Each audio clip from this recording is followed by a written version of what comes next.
What's up, guys? Welcome to my channel. It's your girl Ethel Lunch. Here we dissect and analyze trending topics. Right now, we'll be talking about the protests ongoing in Nigeria. The protests and bad governance protests ongoing in Nigeria. The protest is was scheduled for 1st of August till 10th of August. First of all, let us be let us talk about the demands for the end bad governance protests. Now, number one, we have 10 demands here. 10 for 10 demands.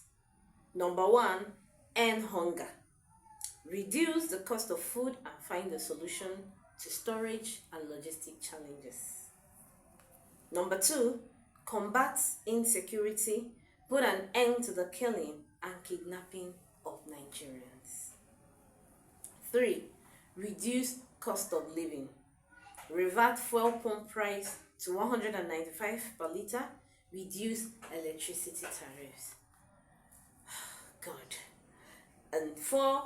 Cut cost of governance and reduce the bloated National Assembly. 5. Implement the directive in ECOWAS ruling on NSAS. Release all protesters still detained. When we talk about, I'm referring to the first point, end hunger and reduce the cost of food. One would ask, what is taking people to the streets? What is making people organize or want to come out? What is making Nigerians angry to the point of protesting daily, leaving their work, putting a stop to normal livelihood? Hunger is the number one thing.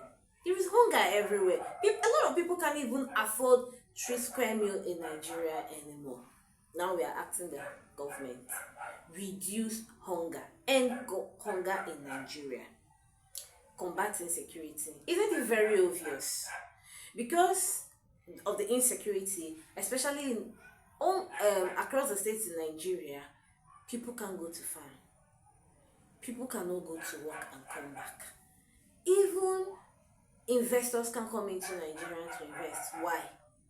Because of insecurity.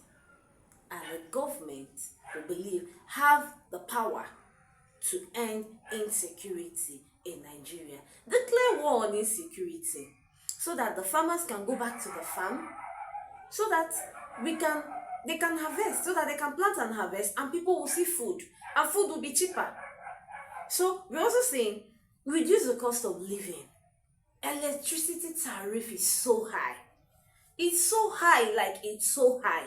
The people are not breathing again. Reduce the cost of living. Even fuel. Today someone was saying, I bought fuel 1,000 plus. And this is an oil producing state, supposedly. 4, we're saying cost of governance. You cannot inflate or increase the prices in electricity tariff, whereas the price of governance is high, is on a very large size. You need to reduce the cost, save money from there, and inject it into the education sector, into health, into other sectors. This is what Nigerians are protesting. This is what Nigerians are asking. We're also saying implement the directive of ECOWAS on NSAS protests. That was 2020, over 4 years ago. Up to 4 years now, yes, 4 years now. A lot of people were detained, were arrested over protesting NSAS. And up till now, they are still in prison, and we are saying release everyone that is in jail, that is in prison because of NSAS protests. Okay, right here on the list, number 6, we are saying ensure the safety of our farmers and protect our farmland settlements and remote villages. Remember, if this is done, it would trickle down to reducing the cost of living, reducing the cost of buying food, ending hunger. It means to end hunger in Nigeria. Number 7, declare a state of emergency in our education and health sector. This is so sad. The government school it's in a very messy state. Not quite long ago, a series was done on X, formerly called Twitter, where schools with bad infrastructure was publicized online, and the facility, the places, the what where our children go to at school, public school, is it's so sad. It's a mess. We're not even going into that in detail. We'll continue. Number 8 on the demand is saying implement Justice Owaya's report on electoral reform and implement electronic voting. Owaya's report is as old as 2008, 2009, and that was a very excellent report that was given, that was meant to be adopted to reform electoral voting. Until now, that hasn't been implemented. Why is this so?